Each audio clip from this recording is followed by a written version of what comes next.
Atom, atom and nucleus. और इसमें काफी सारा पोर्शन आपने केमिस्ट्री में पढ़ा है 11th क्लास में। लेकिन यहाँ उन सबके मैथमेटिकल इंटरप्रिटेशंस है। केमिस्ट्री में आपने डेरिवेशंस नहीं की है, सिर्फ पढ़ा उन चीज़ों को। यहाँ हम मैथमेटिकली इन्हें ड्राइव करेंगे, मैथमेटिकली फाइंड आउट करेंगे सारे ही पैरामीटर्स। लेकिन बेसिक वही है इसके भी, वहीं से। ठीक। सबसे पहला एटम का कंसेप्ट दिया था डाल्टन ने, और आप सब अच्छी तरह जानते हैं डाल्टन ने कैसे किया। डाल्टन ने एक सिंपल नॉर्मल ऑब्जर्वेशन लिया कि किसी भी मटेरियल को अगर हम तोड़ दें, चौक चौक ली थी उन्होंने भाई, वही चौक जिसे बोर्ड पे लिखते हैं। एक चौक के दो टुकड़े, फिर एक टुकड़े का एक और बार टुकड़ा, फिर और बार टुकड़ा, फिर। और उन्होंने उस चौक को एक खरल, खरल समझते हो, क्रूसिबल में डाल करके घिसना शुरू कर दिया। घिसते गए 2 महीने तक, मतलब जब भी समय मिलता था घिसते रहते थे उसे बैठकर। और फिर उन्होंने देखा कि एक लिमिट से ज्यादा बारीक पाउडर वो नहीं बन पा रहा। एक ऐसी कंडीशन आ गई कि अब आप उसे कितना ही पीस लें, कैसे ही कर लें, अब वो और ज्यादा बारीक पार्टिकल, और ज्यादा छोटे पार्टिकल नहीं हो पा रहे। तब उन्होंने जो स्मॉलेस्ट पॉसिबल पार्टिकल थे, उन्होंने नाम दिया उसे एटम। और उन्होंने कहा कि ये जो पार्टिकल्स हैं, स्मॉलेस्ट पार्टिकल है, these are the atoms of chalk, atoms of chalk. और वहीं से एटम का कंसेप्ट निकला, बेसिक कंसेप्ट। उन्होंने कहा कि हर मटेरियल एटम्स से मिलकर के बना हुआ। और एटम्स कौन से पार्टिकल हैं? वो पार्टिकल जिनसे छोटा इंडिविजुअल पार्टिकल पॉसिबल नहीं है। हालांकि गलत थी वो सारी बातें उनकी, लेकिन गलत में से ही सही निकला। और उन्होंने कहा कि इस अर्थ पर या यूनिवर्स में जहां तक भी हमें दिखाई देता है, जितने तरह के मटेरियल हैं उतने ही तरह के एटम है। मतलब चौक किससे बनी है? एटम्स ऑफ चौक से मिलकर के बनी हुई है चौक। ईंट किससे बनी हुई है? एटम्स ऑफ ईंट से मिलकर के ईंट बनी हुई है। पत्थर किससे बना हुआ है? एटम्स ऑफ पत्थर से मिलकर के पत्थर बना हुआ है। लकड़ी किससे बनी हुई? एटम्स ऑफ लकड़ी से मिलकर लकड़ी बनी हुई है। तो there are as many types of atom as there are material on the earth. लेकिन फिर वो सारी बातें उनकी गलत हो गई, लेकिन वहीं से गलती से सही निकल कर आता है। और ये कंसेप्ट माना जाता रहा बहुत दिनों तक। और अल्टीमेटली जब जे जे थॉमसन ने अपना प्रैक्टिकल किया, तब जाकर के उन्होंने कहा कि डाल्टन की वो ये थ्योरी बिल्कुल गलत है, ऐसा नहीं है। और डाल्टन ने तो ये कहा था कि एटम इंडिविजुअल है, इनडिविजिबल स्मॉलेस्ट एटम, उसे हम फर्दर डिवाइड नहीं कर सकते। लेकिन जे जे थॉमसन ने कहा कि नहीं, ऐसा नहीं है, एटम भी फर्दर डिवाइडेड हो सकता है। और फिर वहीं से ये बात पता लगी कि कुछ कंस्टिट्यूएंट पार्टिकल हैं जो हर मटेरियल में है। डाल्टन ने तो कहा कि जितने तरह के मटेरियल हमें दिखाई दे रहे हैं, उतने ही तरह के एटम हैं। लकड़ी का एटम लकड़ी का एटम है, वो पत्थर का एटम नहीं है, वो पत्थर में नहीं है। पत्थर का एटम है, वो लकड़ी में नहीं हो सकता। लेकिन जे जे थॉमसन ने कहा कि ऐसा नहीं है, कुछ कंस्टिट्यूएंट पार्टिकल्स हैं जो सब में ही मौजूद है, हर जगह, हर मटेरियल में मौजूद है। और वो कौन सा कंस्टिट्यूएंट पार्टिकल था? इलेक्ट्रॉन। जो उन्होंने इलेक्ट्रॉन डिस्कवर किया। और इलेक्ट्रॉन क्योंकि निगेटिव है, और एज ए होल पूरा मटेरियल न्यूट्रल होता है, तो उन्होंने कहा कि अगर कोई पार्टिकल निगेटिव है, तो कोई ना कोई काउंटर पार्टिकल इसका पॉजिटिव ही होना चाहिए। तो फिर सवाल उठा कि अब आप बताओ कि एटम क्या है, एटम का स्ट्रक्चर क्या है, एटम का स्ट्रक्चर क्या है? और उन्होंने अपना मॉडल दिया, जिसे वाटरमेलन मॉडल आप कहते हैं। और सिंपली उन्होंने कहा कि एटम एक इंडिविजिबल सॉलिड स्ट्रक्चर है, इसे आप नॉर्मली डिवाइड नहीं कर सकते, लेकिन इसके दो पार्ट हैं। एक पार्ट तो है निगेटिवली चार्ज इलेक्ट्रॉन्स, और ये इलेक्ट्रॉन सब जगह है, हर मटेरियल के अंदर है ये। और ये है कहाँ? ये एक पॉजिटिव मटेरियल के अंदर धसे हुए हैं। ये इलेक्ट्रॉन्स पॉजिटिव मटेरियल के अंदर धसे हुए निगेटिव इलेक्ट्रॉन्स। और ये पूरा का पूरा स्ट्रक्चर मिलकर के क्या है? एटम। वाटरमेलन इसलिए कहा गया क्योंकि जैसे तरबूज के अंदर रेड मटेरियल के अंदर काले बीज धसे होते हैं, ऐसे ही उन्होंने कहा कि जो रेड मटेरियल है तरबूज का, ये तो है पॉजिटिव पार्ट, और जो इसमें बीज हैं धसे हुए, ये नेगेटिव पार्ट है। और जो कैथोड रे उन्हें मिल रही थी, उन्होंने कहा कि ये निगेटिव इलेक्ट्रॉन यहाँ से निकलकर बाहर आ जाते हैं, और ये जो बाहर आ गए एटम में से इलेक्ट्रॉन निकलकर बाहर आ गए, यही एक्चुअली इलेक्ट्रॉन कैथोड रे के फॉर्मेशन करते हैं। और बाकी बचा हुआ मटेरियल पॉजिटिव पार्टिकल बन जाता है, पॉजिटिवली चार्ज हो जाता है, क्योंकि उसमें से निगेटिव निकल गया और पॉजिटिव एक्सिस हो गया। लेकिन बहुत सारे फिनोमिनन्स थे, बहुत सारे ऑब्जर्वेशन थे, एक्सपेरिमेंट थे, जो इस मॉडल पर एक्सप्लेन नहीं हो पाए। और उनमें से एक सबसे कॉमन ऑब्जर्वेशन था एमिशन ऑफ लाइट या एमिशन ऑफ वेव, कि किसी भी एटम में से जो वेव्स निकलती हैं, वो वेव्स कैसे निकलती हैं। जे जे थॉमसन ने थोड़ी सी कोशिश की, उन्होंने कहा कि जब आप किसी एटम को एनर्जी देते हैं, किसी भी फॉर्म में एनर्जी, एक सूटेबल फॉर्म में एनर्जी आपने यहाँ प्रोवाइड करी, तो उस एनर्जी को लेकर ये जो निगेटिवली चार्ज इलेक्ट्रॉन्स हैं, ये इलेक्ट्रॉन्स क्या करने लगते हैं? वाइब्रेट करने लगते हैं इलेक्ट्रॉन्स के। और ये वाइब्रेट करता हुआ इलेक्ट्रॉन अपने अंदर से क्या निकालता है? सिंपली लाइट या फिर इलेक्ट्रोमैटिक वेव्स का एमिशन करता है। लेकिन उसमें भी फिर और बहुत सारी कॉम्प्लिकेशंस आई, बहुत सारी कंफ्यूजन्स क्रिएट हुए कि अगर ये इलेक्ट्रॉन निकालता है अपने अंदर से, तो एक ही मटेरियल में से अलग अलग तरह की लाइट क्यों निकल कर आ रही है। बहुत सारे ऑब्जर्वेशन थे जो इससे एक्सप्लेन नहीं हो पाए, लेकिन कोई बेटर मॉडल था भी नहीं उस टाइम। इनका भी मेन कंसेप्ट वही था जो डाल्टन का था, क्या? कि atom is indivisible, solid structure है, इंडिविजिबल स्ट्रक्चर है। सॉलिड स्ट्रक्चर है, इंडिविजिबल स्ट्रक्चर है। नॉर्मली वो इंडिविजिबल है, हम डिवाइड नहीं कर सकते, लेकिन जब कैथोड रे ट्यूब में वही सारा काम हो रहा है, तो इलेक्ट्रॉन निकलकर बाहर आ जाते हैं। नॉर्मली इंडिविजिबल है वो, सॉलिड है पूरा का पूरा। लेकिन फिर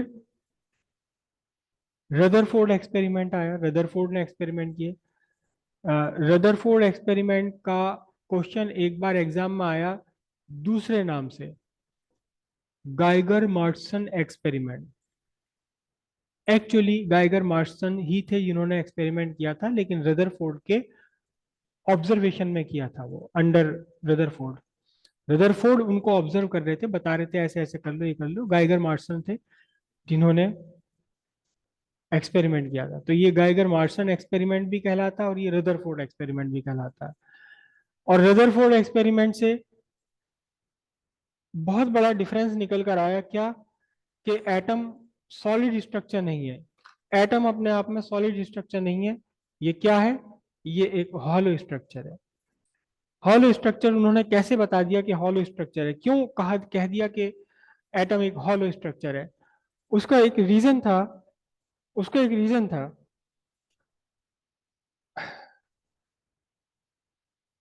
उन्होंने एक गोल्ड फॉइल ली है। कौन सी फॉइल ली है? Gold foil. अब यहां भी एक क्वेश्चन, ये एग्जाम में आता है, बोर्ड में फिजिक्स में क्वेश्चन आता है कि गोल्ड ही क्यों लिया? ये फॉइल बनाने के लिए गोल्ड ही क्यों लिया? एल्युमिनियम ले लेते, कॉपर ले लेते, आयरन ले लेते, कुछ और ले लेते, गोल्ड ही क्यों लिया? उसका रीजन ये है, उसका रीजन चलिए बाद में समझेंगे। पहले हल्का सा आइडिया ले लेते हैं इसके एक्सपेरिमेंट का, रदरफोर्ड एक्सपेरिमेंट का।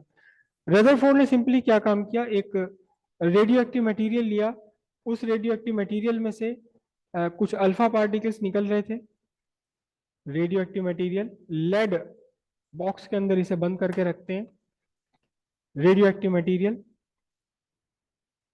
और यहां से वो अल्फा पार्टिकल्स की स्ट्रीम इन्होंने निकाली। हालांकि बीटा पार्टिकल्स भी निकलते हैं, लेकिन वो अलग कहानी है कि वो कहाँ गए। अल्फा पार्टिकल की जो स्ट्रीम निकल कर आई, धारा निकल कर आई, वो इन्होंने यहाँ इस गोल्ड फॉइल के ऊपर इंसिडेंट कराई। और फिर ये जो गोल्ड फॉइल है, गोल्ड फॉइल के चारों तरफ उन्होंने लगा दिया था कैमरे का रोल, या एक्सरे समझ लो आप, कैमरे का रोल। और कैसे लगाया था कि चारों तरफ से बिल्कुल ढक दिया था, बंद कर दिया था।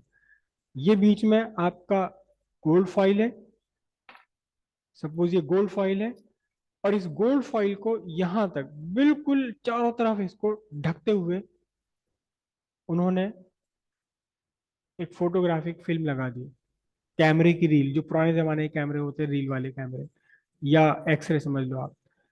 बिल्कुल यहां से यहां तक ढकते हुए चारों तरफ गोल बना दिया, और केवल एक छोटा सा पासेज छोड़ा जिसमें से अल्फा पार्टिकल अंदर जा सके। यहां पूरा एक एक पूरा सर्कुलर शेप में, यहां से यहां तक इसके चारों तरफ इसे बंद करती हुई सर्कुलर शेप में ये गोल्ड फॉइल लगा दी। हालांकि मैं सर्किल नहीं बना पा रहा हूं पूरा, लेकिन ये सर्कुलर शेप में पूरी गोल्ड फॉइल लगा दी। बस छोटा सा एक पासेज बचा हुआ था जिसमें से ये जा रहे थे। करेक्ट। ये गोल्ड फॉइल, और ये पूरी कौन सी, क्या है, फोटोग्राफिक फिल्म, कैमरे का निगेटिव निगेटिव रील। और इसमें फिर अ, उन्होंने देखा कि इसे एक्सपेरिमेंट दोहरा किया, और कुछ देर के बाद में इसे डेवलप किया केमिकल्स वगैरह में डुबोकर। तो उन्होंने देखा कि इस फोटोग्राफिक फिल्म का वो पार्ट जो इस अल्फा रेज के ठीक सामने पड़ रहा था, वहां बहुत गहरा स्पॉट पड़ गया, वहां गहरा स्पॉट पड़ गया। यानी इस कैमरे की इस रील को अगर खोल करके देखा जाए, तो ये कैमरे की रील या फोटोग्राफिक फिल्म इस शेप की थी, ये फोटोग्राफिक फिल्म। और उन्होंने देखा कि जो पार्ट इसका ठीक सामने पड़ रहा है, यहां तो बिल्कुल ब्राइट हो गया। फोटोग्राफिक फिल्म की प्रॉपर्टी है कि जहां इसके ऊपर लाइट या कोई waves, electromagnetic waves suitable frequency से गिरेंगी, तो वहीं से ये एक्सपोज होकर के वाइट बन जाती है। आपने सबने निगेटिव देखा जरूर होगा, कोई ना कोई अपनी लाइफ में निगेटिव जरूर देखा होगा आपने। तो उन्होंने देखा कि यहाँ तो बिल्कुल एकदम गहरा वाइट स्पॉट बन गया। वाइट स्पॉट बनने का मीनिंग, उन्होंने कहा कि ज्यादातर अल्फा पार्टिकल इस गोल्ड फॉइल को पार करते हुए सीधे अनडेविएटेड अपने रास्ते पर आगे बढ़ गए। कोई डेविएशन नहीं हुआ, कोई इनका डिफ्लेक्शन नहीं हुआ, सीधे सीधे पार करते हुए आगे बढ़ गए। फिर उसके बाद इन्होंने देखा कि इस जो सेंटर का ब्राइट स्पॉट था, इसके पास कुछ और भी स्पॉट्स थे। यानी जहां अल्फा पार्टिकल पहुंचा, वहीं इसने इस फोटोग्राफिक फिल्म को एक्सपोज कर दिया। और इस एक्सपोजर की इंटेंसिटी घटती चली आ रही थी, घटती चली आ रही थी इसकी इंटेंसिटी। सामने आपको दिखाई दे रहा है स्पॉट सा, यहाँ बहुत डार्क स्पॉट था बीचों बीच, फिर और कम स्पॉट थे, फिर बहुत, ये वाला किनारा कौन सा पोर्शन है, ये किनारे का वो पोर्शन है जो यहाँ आ रहा है बिल्कुल। उन्होंने देखा यहाँ तो बिल्कुल इस वाले पोर्शन पर तो बिल्कुल इक्का दुक्का ही स्पॉट बने हैं, यानी कि यहाँ अल्फा पार्टिकल बहुत कम पहुंचे, बहुत कम पहुंचे। अब पूरे ऑब्जर्वेशन को उन्होंने एक्सप्लेन किया। पूरे ऑब्जर्वेशन को कैसे एक्सप्लेन किया? एक्सप्लेन उन्होंने ऐसे किया कि एटम, जो गोल्ड का एटम है और हॉलो है, बिल्कुल उसके कॉन्ट्रेरी जो डाल्टन और जे थॉमसन ने कहा था, उसके बिल्कुल कॉन्ट्रेरी इन्होंने कहा कि एटम है और most of the part of atom is hollow. ये एटम और एटम का मोस्ट ऑफ द पार्ट क्या है? हॉलो है। और इसमें एक सेंटर पार्ट है, जिस सेंटर पार्ट पर सारा का सारा पॉजिटिव चार्ज बना हुआ है। सेंटर पार्ट पर सारा का सारा पॉजिटिव चार्ज बना हुआ है, और ये बिल्कुल सॉलिड है, ठोस है। पूरे एटम के कंपैरिजन में इस जो सेंट्रल पार्ट है, जिसे उन्होंने न्यूक्लियस कहा, इसका कितना इसका वजूद है, इसका कितना। तो ये साइज पूरे एटम के कंपैरिजन में, अगर आप इसका साइज कंपेयर करें अपनी नॉर्मल लाइफ में, तो अगर पूरा फुटबॉल का पूरा मैदान एक एटम है, तो उस मैदान के बीचों बीच रखी हुई फुटबॉल न्यूक्लियस है। इतना बड़ा डिफरेंस है दोनों के साइज में। और एक्सपेरिमेंट में जो ऑब्जर्वेशन आ रहा था, उन्होंने कहा कि अल्फा पार्टिकल, जो पॉजिटिवली चार्ज पार्टिकल्स हैं, अल्फा पार्टिकल यहां से सीधे सीधे निकले चले गए, because most of the part of atom is hollow. और सीधे जाकर के उन्होंने एक्सपोज कर दिया, और ये वाला ब्राइट स्पॉट आ गया बीचों बीच, बिल्कुल सफेद, बहुत तकड़ा, स्ट्रॉन्ग, डार्क। फिर ये वाले स्पॉट्स कैसे आए, ये स्पॉट साइज में कैसे आए? उन्होंने कहा कि कोई अल्फा पार्टिकल जब इस न्यूक्लियस के पास से गुजरता है, तो क्योंकि अल्फा पार्टिकल भी पॉजिटिव है, न्यूक्लियस भी पॉजिटिव है, तब दोनों पॉजिटिव एक दूसरे को रिपेल करते हैं, और ये अल्फा पार्टिकल थोड़ा सा डिफ्लेक्ट हो जाता है, पॉजिटिव पॉजिटिव रिपल्शन के कारण। कोई दूसरा अल्फा पार्टिकल जो और इसके नजदीक से पास हो रहा है, वो और ज्यादा डिफ्लेक्ट हो जाएगा। लेकिन क्योंकि साइज बहुत छोटा है इसका, तो ये वाली कंडीशंस बनने के चांस बहुत कम है। साइज न्यूक्लियस का छोटा और बाकी सारा पार्ट न्यूक्लियस का, एटम का कैसा होलो, तो कौन सी वाली कंडीशन ज्यादा बनेगी? वो कंडीशन जिसमें कि अल्फा पार्टिकल सीधे सीधे पार निकल गया। इसीलिए ये जो सेंटर का स्पॉट है, ये बहुत ब्राइट है, क्योंकि ज्यादातर अल्फा पार्टिकल बिना डेविएट हुए सीधे सीधे पार निकल गए। यहां कम क्यों आया? यहां कम इसलिए आया कि कोई alpha particle by the way बिल्कुल ही सीधा इसकी हेड ऑन कोलिजन पे जा रहा हो, न्यूक्लियस के हेड ऑन कोलिजन पर जा रहा हो, तो ये अल्फा पार्टिकल, इस अल्फा पार्टिकल में इतनी हिम्मत, इतनी ताकत, इतनी एनर्जी नहीं है कि ये इस ठोस मजबूत न्यूक्लियस को पार कर सके, तोड़ सके। क्या होता है? लौट के वापस अपने रास्ते पर आ जाता है। लेकिन ये कंडीशंस करोड़ों अल्फा पार्टिकल्स में से किसी एक ही अल्फा पार्टिकल के साथ बन पाती है। ज्यादातर अल्फा पार्टिकल्स के साथ बन पाती है वाली। तो इसलिए जो बिल्कुल फोटोग्राफिक फ्लेट का जो पार्ट बिल्कुल ही अल्फा स्ट्रीम के अपोजिट आ रहा था, ये वाला पार्ट, ये पार्ट अल्फा स्ट्रीम के सामने है, ये पार्ट अल्फा स्ट्रीम के अपोजिट है। तो जो अपोजिट आ रहा था पार्ट, यहाँ तो एक का दुक्का ही, हजारों लाखों करोड़ों में से कोई एक अल्फा पार्टिकल वापस लौट कर आया। और इस वापस लौटने वाले अल्फा पार्टिकल ने एक बात ये बता दी कि न्यूक्लियस ठोस है, सॉलिड है, इतना सॉलिड है, इतना ठोस है कि इसे पार नहीं किया जा सकता। अल्फा पार्टिकल इससे टकराकर ही लौट जाता है, एक्चुअली टकराकर नहीं लौटता, टकराने से पहले ही लौट जाता है। और इस अल्फा पार्टिकल के लौट जाने से ही इस न्यूक्लियस का साइज हम कैलकुलेट कर पाए, कि कितना इसका साइज है, हम तभी इसी इस अल्फा पार्टिकल से ही कैलकुलेट कर पाए। क्लियर है बात? इतनी है। फर्स्ट लिखिए आप, जे जे थॉमसन मॉडल, ठीक है, छोटी सी बात लिख दीजिए।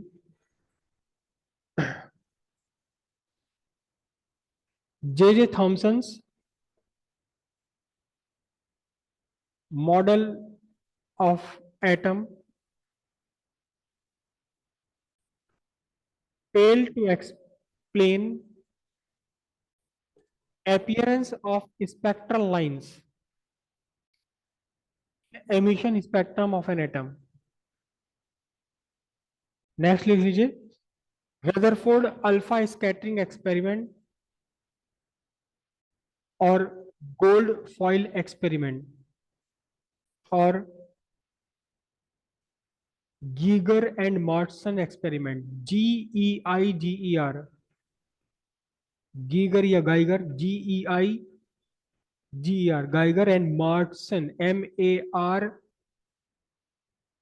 MARSDEN, Marsden experiment.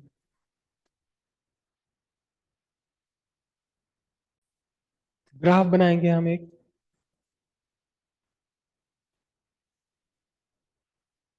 और ग्राफ एग्जाम्स में खूब आते हैं।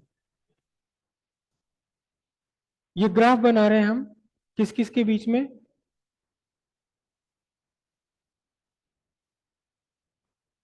Number of alpha particles and angle of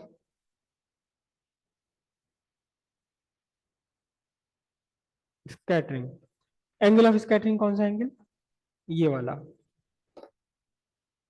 ये अल्फा पार्टिकल है, ये अल्फा पार्टिकल का अपना नॉर्मल रास्ता था। इस नॉर्मल रास्ते से ये भटक गया, स्कैटर हो गया। कितने एंगल पर स्कैटर हो गया, थीटा पर। तो इन एंगल्स, कितने एंगल्स पर डिफ्रैक्शन हुआ है इस एंगल, और कितने पार्टिकल्स डिफ्लेक्ट हुए, इनके बीच में एक ग्राफ है ये। और ये ग्राफ क्या, कैसा है,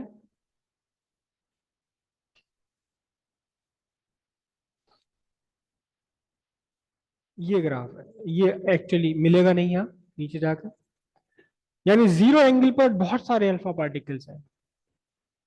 कौन से अल्फा पार्टिकल जो सीधे सीधे निकल गए, जिनका angle of deviation, angle of scattering zero है, ये वाले बहुत बहुत सारे पार्टिकल्स अल्फा पार्टिकल है। Most of the alpha particle pass is undeviated. तो जीरो एंगल पर डेविएट होने वाले या अनडेविएट होने वाले अल्फा पार्टिकल बहुत सारे। और जैसे जैसे एंगल बढ़ता चले जाता है, वैसे वैसे अल्फा पार्टिकल्स, लार्जर एंगल पर अल्फा पार्टिकल्स घटते चले जाते हैं। ठीक है, बनाइए ग्राफ ये। most of the graph shows that most of the alpha particle passes undeviated. Only about 1% of alpha particles get deviated at an angle larger than 1 degree. Only one out of 8,000 alpha particles get deviated at an angle larger than 90 degree. Next hand डाल लीजिए, Rutherford model of atom. Most of the part of atom is hollow since most of alpha particle pass undeviated. The whole of positive charge and most of mass of atom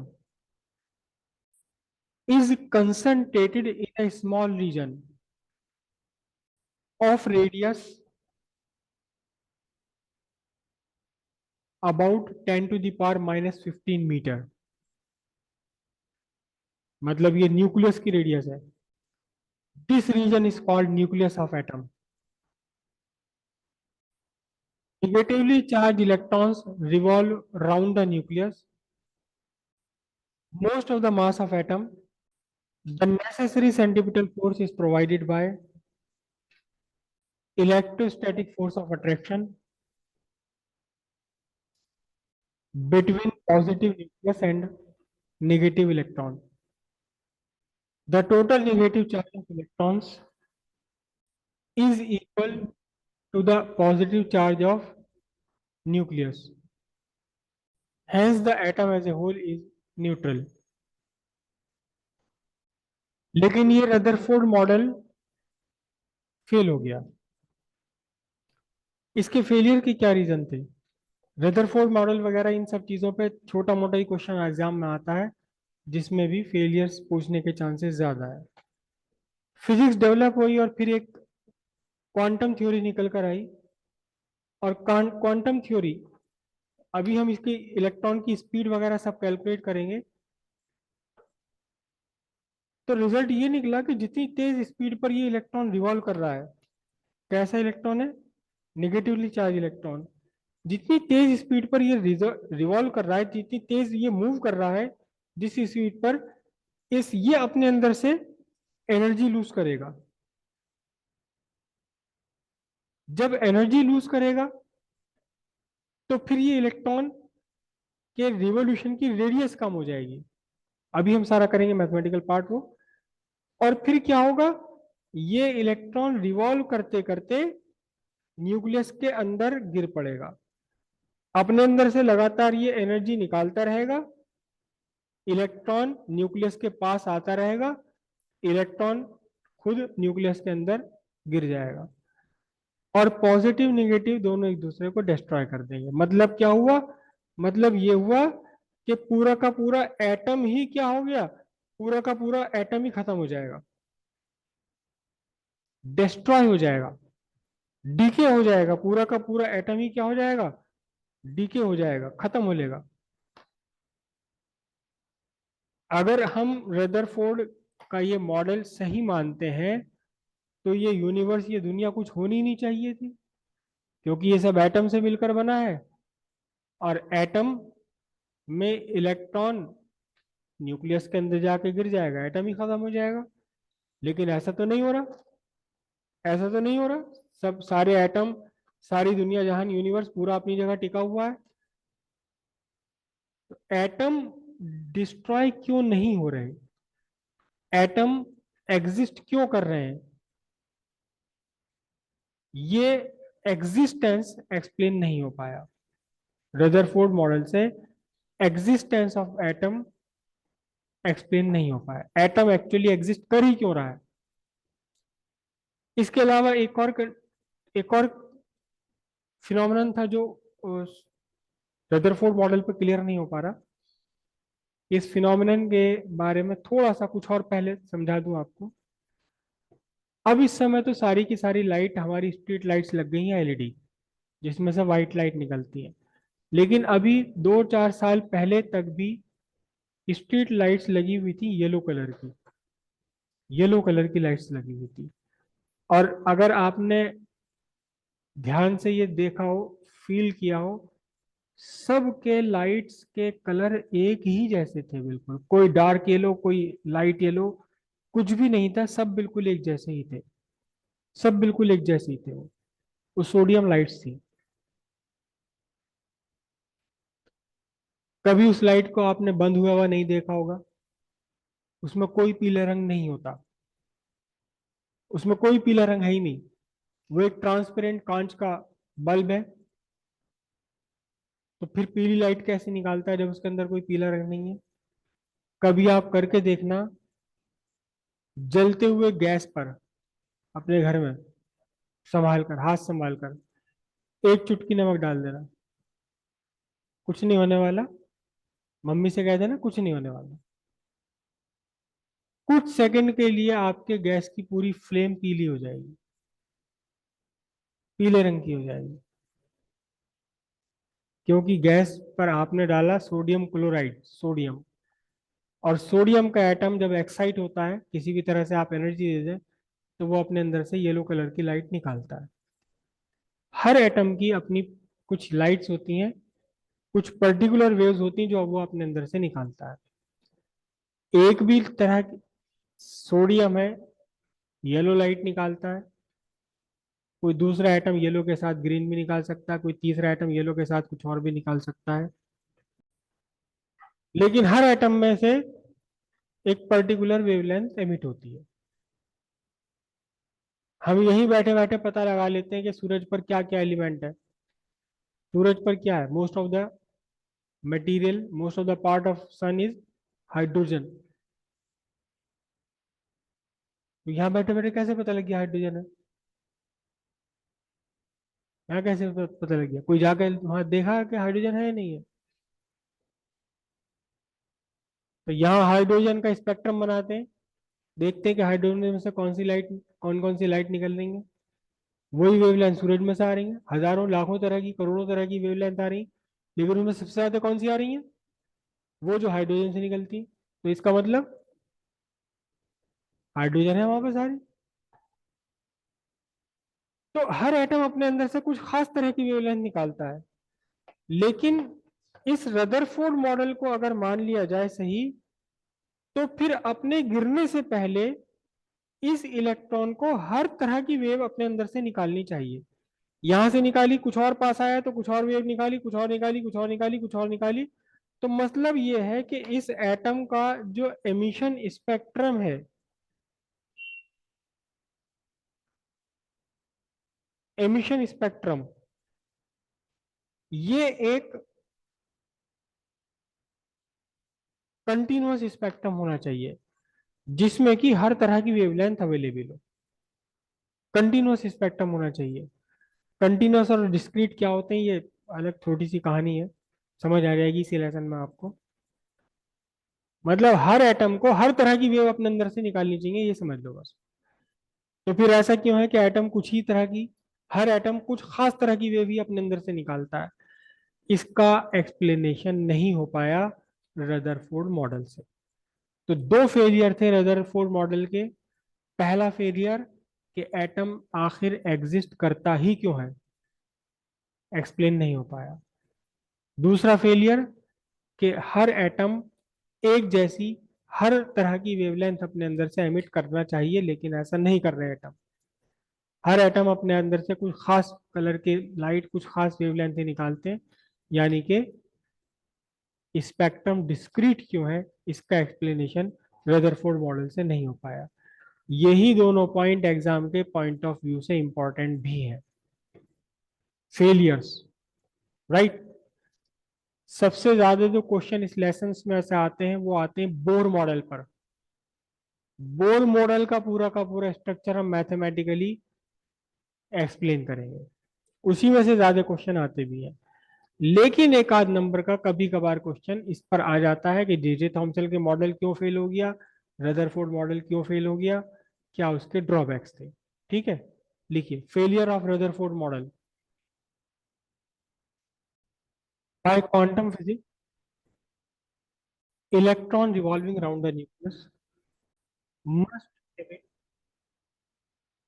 नहीं must, must word मत लिखो क्योंकि must का तो मतलब करेगा ही करेगा। Electron would emit, electron would emit energy in the form of electromagnetic waves. Hence, the radius of revolution of electron would would keep on decreasing. Electron would ultimately fall into the nucleus, destroying the atom, destroying the atom. Therefore, existence of atom is not explained. Next paragraph से लिखिए। मतलब ये first point हुआ जो failure है, failure का first point. Second point लिखते हैं, revolving electron will decrease its radius of revolution continuously and smoothly. Therefore, it should emit radiation of all the possible wavelengths, giving a continuous emission spectrum. Giving a continuous emission spectrum. Practically, no electron emit continuous spectrum. Instead, every atom emits some specific wavelengths. Every atom emits uh, radiation of specific wavelengths. Hence, Rutherford model failed to explain appearance of spectral lines in emission spectrum. अब ये Rutherford model fail होने के बावजूद भी एक बहुत बढ़िया बिल्कुल नया कंसेप्ट तो बता ही गया, क्या कि एटम सॉलिड नहीं है, जैसा कि डाल्टन ने या जे जे थॉमसन ने कहा था। और इसके अगेंस्ट एटम का most of the part hollow है। ये बात तो बिल्कुल सही है। देखो, कोई भी कंसेप्ट, कोई भी थ्योरी कब सही होती है? जब वो प्रैक्टिकल ऑब्जर्वेशन पर खरी उतरे। डाल्टन ने कहा कि सॉलिड है, रदरफोर्ड ने कहा कि सॉलिड नहीं है, हॉलो है। क्यों हॉलो है? वो एक्सपेरिमेंट से साफ प्रूव हो रहा था, क्योंकि अल्फा पार्टिकल पास होकर निकल गए सारे के सारे। अगर डाल्टन के हिसाब से सॉलिड एटम होता तो फिर अल्फा पार्टिकल पार ही नहीं निकलते, सारे अल्फा पार्टिकल लौट के आ जाते, इक्का दुक्का कोई निकल पाता पार बीच में से कहीं से। अच्छा हाँ, यहाँ पर हम वो डिस्कस कर लें कि गोल्ड ही क्यों लिया गया, गोल्ड ही फॉइल क्यों ली गई थी। ये भी एग्जाम में, बोर्ड में क्वेश्चन आ चुका है। ये भी बोर्ड एग्जाम में क्वेश्चन आ चुका है कि गोल्ड फॉइल ही क्यों, गोल्ड फॉइल बनाने के लिए गोल्ड ही क्यों लिया गया, कोई और मटेरियल क्यों नहीं लिया गया। इसका बेस्ट आंसर है क्या, कि gold is most malleable. Ghost gold is most malleable, पूरे पीरियडिक टेबल में सबसे ज्यादा मेलिएबल गोल्ड है। मेलिएबल का मतलब थिन शीट, आप इसे थिन शीट में कन्वर्ट कर सकते हैं बिना शीट को फटे हुए। अब ये थिन शीट क्यों बनाई गई? अब सवाल ये पैदा होता है कि इस पूरे एक्सपेरिमेंट में जो फॉइल बनाई गई है वो पतली फॉइल क्यों ली गई है? उसका रीजन समझ लीजिए आप। एक गोल्ड का पूरा क्रिस्टल ले लिया आपने, एक गोल्ड का क्या ले लिया, क्रिस्टल, गोल्ड का पीस ले लिया। इस पीस में क्या है? गोल्ड के एटम्स है, एटम ऑफ गोल्ड।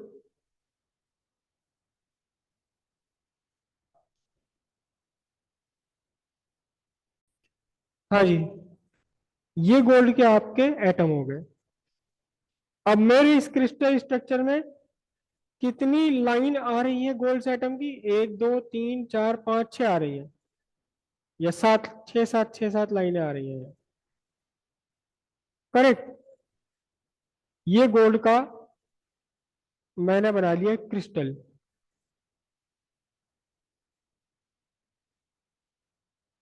अब एक साइड से आपने अल्फा पार्टिकल यहां से इसके ऊपर इंसिडेंट कराया, alpha particle.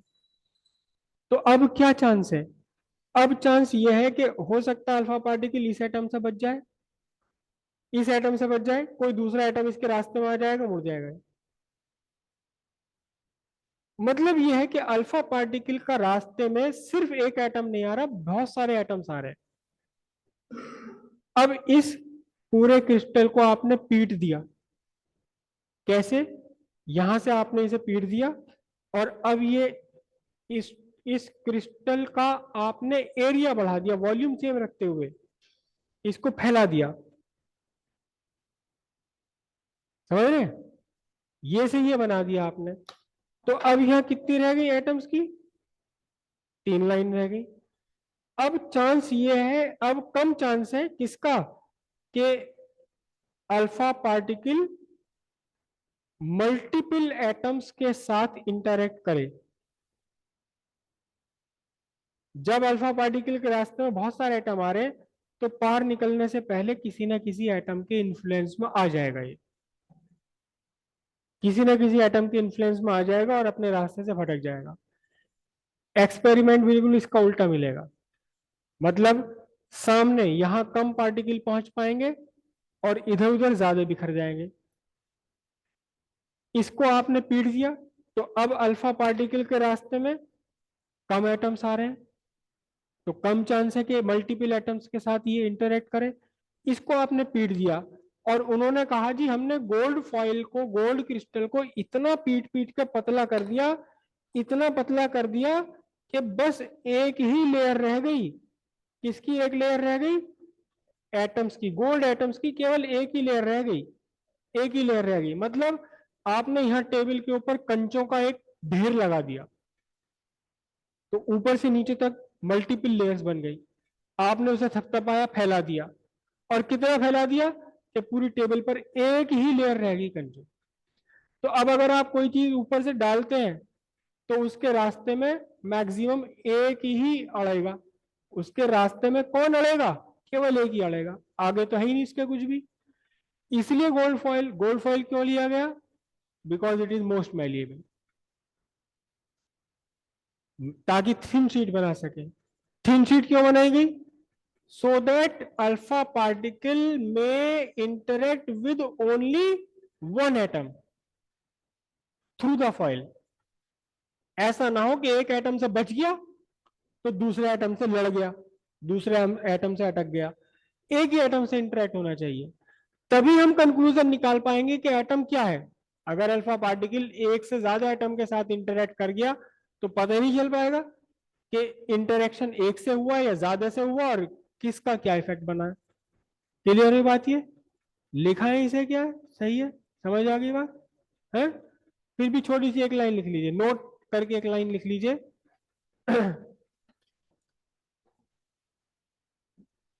For making foil gold is for making foil, gold is taken as material of foil. Since gold is most malleable, ठीक है,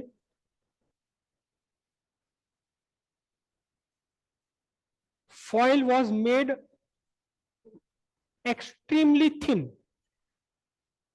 Foil was made extremely thin so that one alpha particle so that one alpha particle may interact with only one atom across the width of foil.